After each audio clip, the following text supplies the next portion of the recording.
পথ দেখে পথ দেখায় এই স্লোগানকে সামনে রেখে বস্তুনিষ্ঠ সংবাদ উপস্থাপনা করে আসছে voice of democracy VOD Bangla.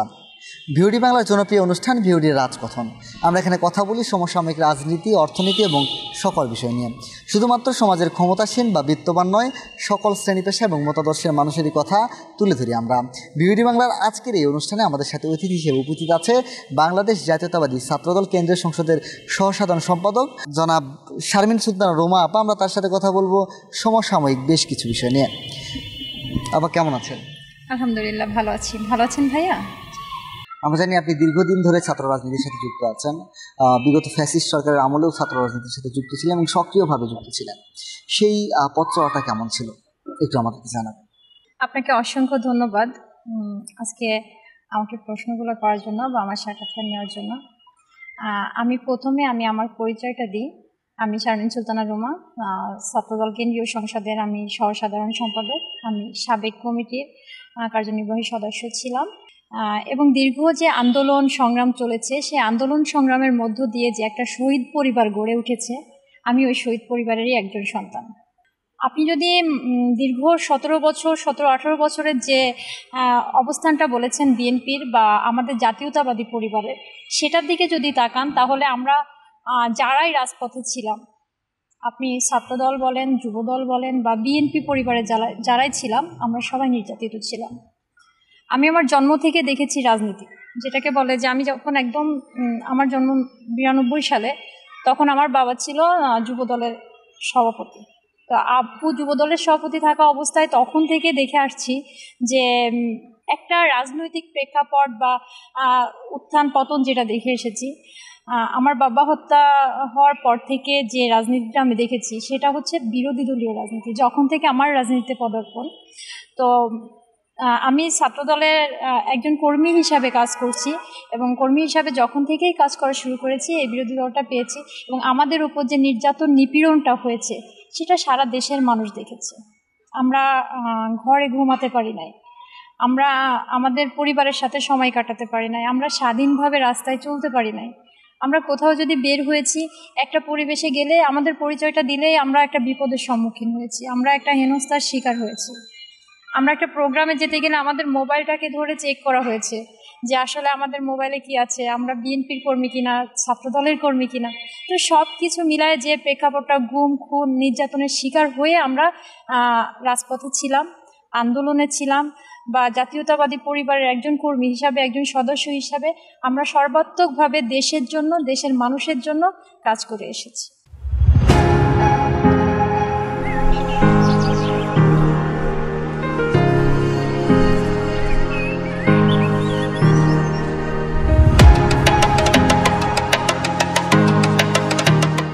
আপনার বাবা হত্যার যে গল্প সেটা একটু আমরা শুনতে চাই। আমার বাবা যুবদলের প্রতিষ্ঠাতা সাধারণ সম্পাদক ছিল। পরবর্তীতে বাবা যুবদলের সভাপতি হয়েছিলেন আমার জেলা বাগেরহাট জেলার রামপাল উপজেলার। আব্বু রাজনৈতিক জীবনে যতগুলো সময় পার করেছে একটা সুন্দর একটা পরিবেশে রাজনীতি করেছে বা আমার আব্বু আমার এলাকার রাজনীতির যে প্রতিস্থাপন যেটাকে বলে সেটার সাথে সর্বোত্তক জড়িত ছিলেন। আব্বু কৃষক দলের আহ্বায়ক ছিলেন, জেলা কৃষক দলের যুগ্ম আহ্বায়ক ছিলেন। আব্বু বিএনপির প্রচার সম্পাদক থাকা অবস্থায় আমার আব্বুকে খুন করা হয়। আব্বু বাসা থেকে বের হওয়ার পরে তৃতীয় দিন আমরা আব্বু ডেড বডি পাই গাজীপুর থেকে ডেড বডি পাই বলতে আমাদেরকে পুলিশের মাধ্যমে ফোন করে জানানো হয় যে এই ফোনটা যার বা এই নাম্বারটা যার, তার ডেড বডি পাওয়া গেছে, আপনারা এসে একটু দেখে যান আসলে আপনাদের কেউ হয় কিনা। দেন আমরা গাজীপুরে যাই, জয়দেবপুর থানাতে যাই। যাওয়ার পরে আব্বু ডেড বডি পেয়ে আমরা শনাক্ত করে ওখান থেকে পোস্টমর্টেম কনফার্ম করে নিয়ে বাড়িতে যে আব্বু দাফন করা হয়। তো পরবর্তীতে যখন একটু একটু করে ধোঁয়াশাটা কেটে যায়, মানে বাবা আসলে ওখানে কিভাবে গেল বা কিভাবে মার্ডার হলো, তখন আমি নিজে বাদী হয়ে একটা মামলা করি। পোস্টমর্টেম রিপোর্ট আশা করি, মামলাটা এখনও চলমান আছে, সাক্ষী চলছে। আশা করি বাংলাদেশের আইনেই এর বিচার হবে।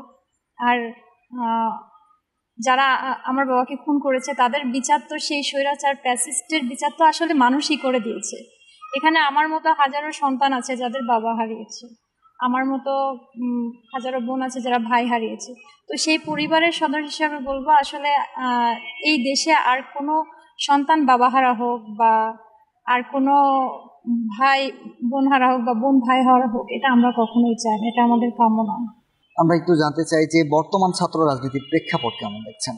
5 আগস্ট পরবর্তী সময়ে আমরা যেমনটি আগে দেখেছি যে ছাত্রলীগের সময় ছাত্রলীগ ছাড়া অন্য অন্য কোনো ছাত্র সংগঠন ক্যাম্পাসগুলোতে রাজনীতি করতে পারেনি। এই প্রেক্ষাপটে এখন 5 আগস্ট পরবর্তী সময়ে ক্যাম্পাসগুলোর কী অবস্থা দেখছেন একটু জানাবেন।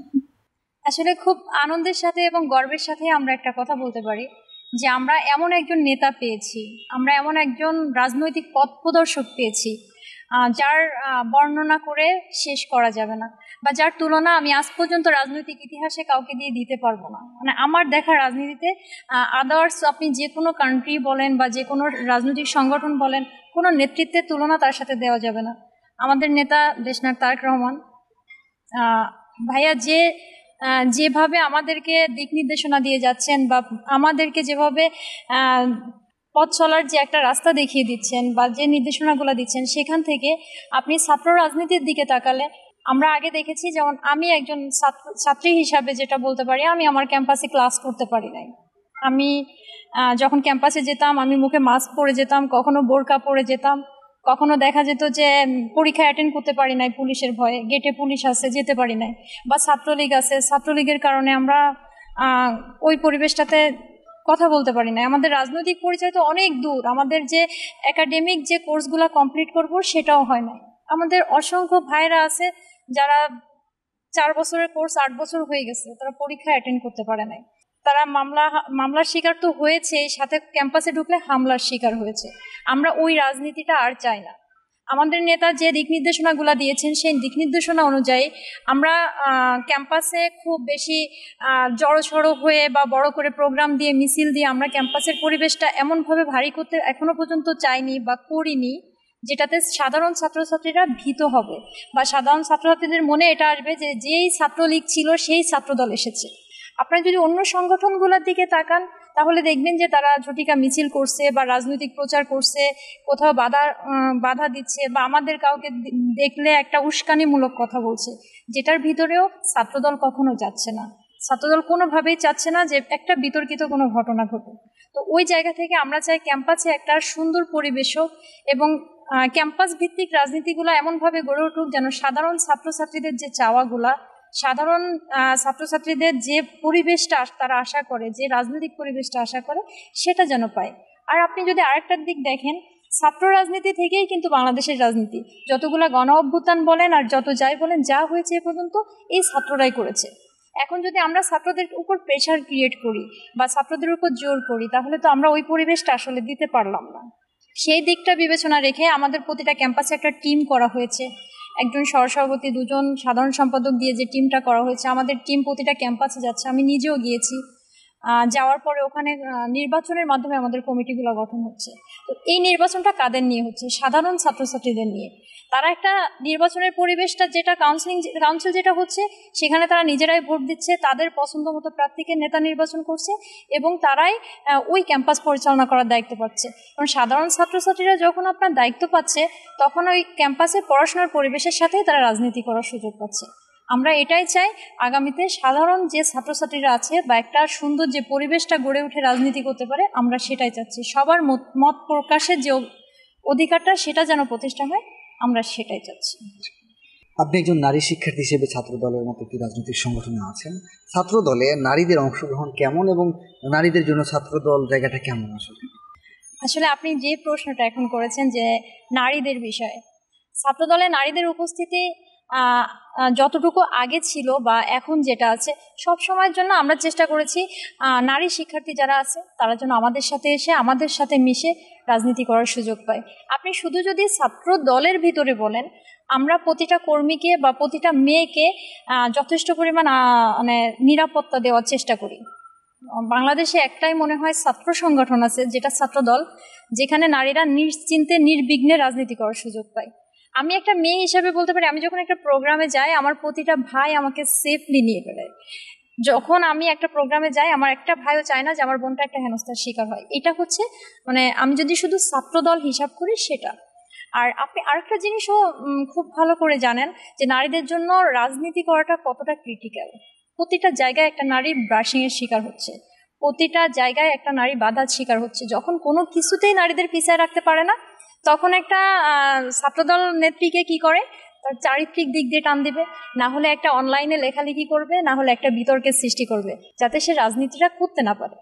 এটার জন্য আমরা চাই একটা কড়া একটা আইন হোক, বা এটার প্রতি একটা নির্দেশনা থাকুক, যেটার কারণে বাইরে থেকে এগুলোর শিকার আমাদের না হতে হয়। কিন্তু আমরা ছাত্র দল হিসাবে নারীদের উপস্থিতি বলেন বা নারীদের অবস্থান বলেন, সেটা আপনারাই প্রতিনিয়ত দেখে গিয়েছেন, যে প্রতিটা প্রোগ্রামে আমাদের উপস্থিতি বা প্রতিটা মিছিলে, প্রতিটা মিটিংয়ে আমরা আমাদের অবস্থানটা এটা সবার কাছে ক্লিয়ার, যে ছাত্রদলে মেয়েরা আস্থার জায়গা, এখানে মেয়েরা আসে, মেয়েরা প্রোগ্রাম করে, মেয়েরা এখানে কাজ করার সুযোগ পায়। আমি একটু অন্য প্রসঙ্গে জানতে চাই আপনার কাছে, দেশের বর্তমান আইন শৃঙ্খলা পরিস্থিতি কেমন দেখছেন আপনাদের দৃষ্টিকোণ থেকে? আসলে দেশের আইন শৃঙ্খলা পরিস্থিতিটা এখন যেরকম, আমরা যদি 5ই আগস্টের আগে একবার তাকিয়ে দেখি, তখন ছিল যে এক কেন্দ্রিক আইনটা ছিল শুধুমাত্র আওয়ামী লীগের জন্য। আইনটা ছিল ফ্যাসিস্ট হাসিনার বানানো যে আইনটা, সে আইনের একটাই ধারা ছিল, সেই ধারাতে যারা আওয়ামী লীগ করে তারা বেঁচে যাবে, যারা আওয়ামী লীগ না করে, যারা অন্য দলের সমর্থন করে, তারা কোনোভাবেই এই আইনের মারপ্যাচ থেকে বাঁচবে না। যেমন আমি আমার জায়গা থেকে যদি বলি, আমি 5ই আগস্টের আগে আমার বাড়িতে মিনিমাম 15 বারের উপর হামলা হয়েছে, আমার নিজ বাড়িতে। আমাদের বিজনেস বলেন, বাবু মারা যাওয়ার পর আমাদের যা রেখে গিয়েছিল কিছুই নাই। 5ই আগস্ট পর্যন্ত আমাদের কিছু না, অবশ্যই পরবর্তীতেও একই ধারায় চলছে। তো তখন পর্যন্ত আমি থানাতে একটা জিডি করতে পারি নাই। তখনকার আইন শৃঙ্খলার ব্যবস্থাটা আমি আমার জায়গা থেকে এটা দেখেছি, আর সারা দেশের চোখে যেটা দেখতে হয় সেটাও দেখেছি, নির্যাতন নির্যাতন নির্যাতন। এটা হাসিনার বানানো একটা প্রশাসন ছিল, হাসিনার বানানো প্রশাসন হাসিনার কথা মতোই চলতো। 5ই আগস্টের পরবর্তী যে অবস্থাটা, প্রেক্ষাপটটা, সেখানে যদি আপনারা দেখেন, এখানে এসে কিছু পুলিশ এখানে নীরব, অন্যায় হচ্ছে তারা কোনো একটা অ্যাকশন নিচ্ছে না, কারণ এটা তো হাসিনার বানানো পুলিশই, তারা দেখাইতে চায় যে একটা নৈরাজ্য হচ্ছে। কিছু পুলিশ আছে নিজের জায়গা থেকে নিষ্ঠার সাথে কাজ করছে, বা প্রশাসনের কিছু লোক আছে তারা চেষ্টা করছে পরিস্থিতি নিয়ন্ত্রণে আনতে। ইনশাল্লাহ যদি এভাবেই চলে, হয়ে যাবে। আর আরেকটা জিনিস যদি আপনারা হিসাব করেন, যে এটা আসলে যে গভর্নমেন্টটা আছে, এই গভর্নমেন্টটা আসলে কোনো স্থায়ী গভর্নমেন্ট না। এটা আসলে আইন শৃঙ্খলা বাহিনী এখন পর্যন্ত যেভাবে আছে, এটা যে কতদিন এভাবে থাকবে সেটাও আমরা খুব বেশি ভালো করে বর্ণনা করতেও পারবো না, কারণ এখানে যে সব কিছু খুব ভালোভাবে হচ্ছে সেটা না। যখন একটা স্থায়ী সরকার চলে আসবে, যখন একটা স্থায়ী একটা আইনের ব্যবস্থা হবে, স্থায়ী নির্দেশনার ব্যবস্থা হবে, তখন আশা করি সবকিছু ঠিক হয়ে যাবে। আমরা জানি দীর্ঘ 9 মাস সময় ধরে অন্তর্বর্তীকালীন সরকার বাংলাদেশের শাসন ব্যবস্থা পরিচালনা করছে, পাশাপাশি কিন্তু তার একটি সংস্কার কার্যক্রম চলমান রেখেছে। এই 9 মাসে আসলে কতটুকু সংস্কার আপনি লক্ষ্য করছেন?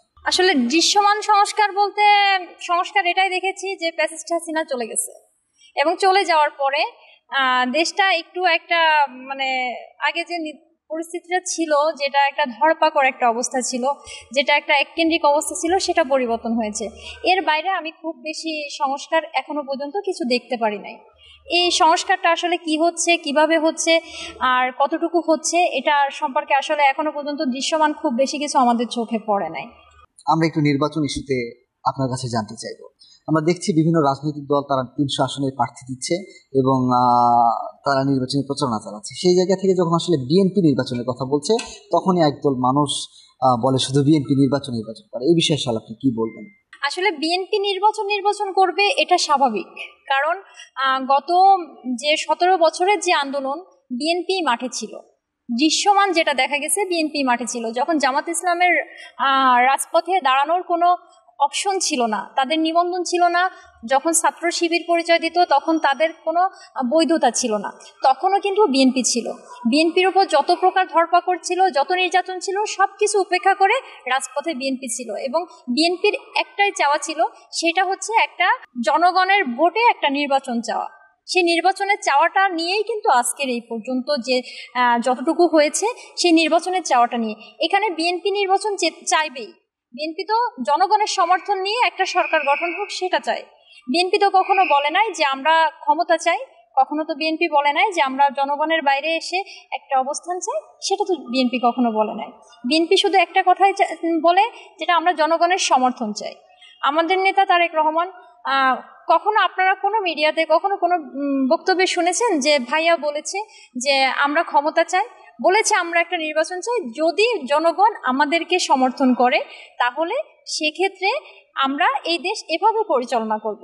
আমাদের যে 31 দফার যে কর্মসূচি দিয়েছে বা একটা ইশতেহার দিয়েছে, যেই 31 দফাটা আমাদের দেওয়া হয়েছে, সেখানে এইটার উপরে কোনো নেতা আজ পর্যন্ত কোনো সংগঠন এটা সংস্কার আনতে পারবে না। তো সব দিক থেকে যদি বলেন, বিএনপি নির্বাচন চাইবেই। আর এই নির্বাচনের জন্যই তো 4,000-5,000 মানুষ জীবন দিয়েছে, একটার পরে একটা বিভিন্ন দেশের বিভিন্ন জায়গায় যদি আপনি হিসাব করেন 4,000-এর অধিক নেতাকর্মী বা সাধারণ মানুষ এই নির্বাচনের জন্য জীবন দিয়েছে। বিএনপি নির্বাচন চাইবেই। আর আপনি যদি সংস্কারের দিকে তাকান, সংস্কারটা আসলে হোক, দৃশ্যমান কিছু সংস্কার হোক, সংস্কার চলমান থাকুক। সংস্কার তো এমন না যে সংস্কার হওয়ার জন্য নির্বাচন হওয়া যাবে না, নির্বাচনের পরেও সংস্কার হবে। জনগণের অধিকারটা ফিরিয়ে দিয়ে যখন সংস্কার হবে, সেটা কি আরো সুন্দর হবে না? সেটাই তো আরো সুন্দর হবে। তাহলে আমাদের নির্বাচন চাইতে সমস্যা কি? নির্বাচন চাওয়াটা তো আসলে আমাদের অপরাধ না, আমরা নির্বাচন চাইতেই পারি। আর অন্যান্য দলের যে প্রচারগুলা বলছেন, যখন একটা নতুন দল গঠন হচ্ছে, নতুন দলটা প্রচার করবেই, কারণ তাদের আসলে নতুন, তো আপনারা বুঝেনই তো, নতুন যখন তখন তাদের প্রতিটা জায়গায় একটা ক্যান্ডিডেট থ্রো করতে হবে, তাদের কিছু লোক লাগবে, ভোট লাগবে, এগুলো তারা হঠাৎ করে প্রচার করবে। তাদের জন্য সময় প্রয়োজন নির্বাচনের জন্য, একটু প্রস্তুতি নেওয়ার জন্য, এই জন্য তারা নির্বাচন চায় না। কিন্তু বিএনপি তো নতুন করে নির্বাচন চায় না, বিএনপি তো 17 বছর থেকেই নির্বাচন চাচ্ছে। তারা আমরা একটা সঠিক নিয়মে নির্বাচন চাচ্ছি। এই জন্য আমাদের প্রচারটা আসলে ওইভাবে না, আমাদের দেশের মানুষ নিয়ে কাজ। দেশের মানুষ যদি আমাদের পর আস্থা রাখে, আমরা ক্ষমতায় যাব বা আমরা দেশ পরিচালনা করব, সেখান থেকে আমরা নির্বাচন চাই। নির্বাচন চাওয়াটা কোনো অপরাধ না। সর্বশেষ আপনার কাছে যে বিষয়টি নিয়ে জানতে চাইবো সেটি হচ্ছে, আপনার বাবা হত্যায় যারা জড়িত, অর্থাৎ আওয়ামী লীগের কথা আমি বলছি, বাংলাদেশের আওয়ামী লীগের কী ধরনের বিচার চান আপনি, আর বাংলাদেশে আওয়ামী লীগ রাজনীতি করবে কিনা? আসলে আপনি যে প্রশ্নটা করেছেন, এটা হচ্ছে একদম হৃদয় বিদারক প্রশ্ন। আমার বাবার খুনিদের বিচার আমি চাই যে এমন শাস্তি হোক, যেই শাস্তি দেখে এই দেশের ইতিহাসে কোনো দিন কোনো ফ্যাসিস্ট সরকার মানুষ খুন করার মতো সাহস করবে না। শুধু আমার বাবা নয়, এই যে হাজার হাজার ভাইয়েরা জীবন দিয়েছে, এর বিচার আমরা চাই। আমরা চাই যে এমনভাবে এই আওয়ামী লীগের বিচার হোক, এমনভাবে বিচার হোক যারা রাজনীতিতে এসে, যেখানে কোনো দিন কোনো রাজনৈতিক সংগঠন চাইবে না যে আমরা একটা মানুষের জীবন নিয়ে এত দূরে থাক, তাদের শরীরে আঘাত করি, এমনভাবে বিচারটা হোক। প্রতিটা বিচার যেন একদম সূক্ষ্মভাবে করা হয়, আমি সেভাবে এই বিচারটা চাই।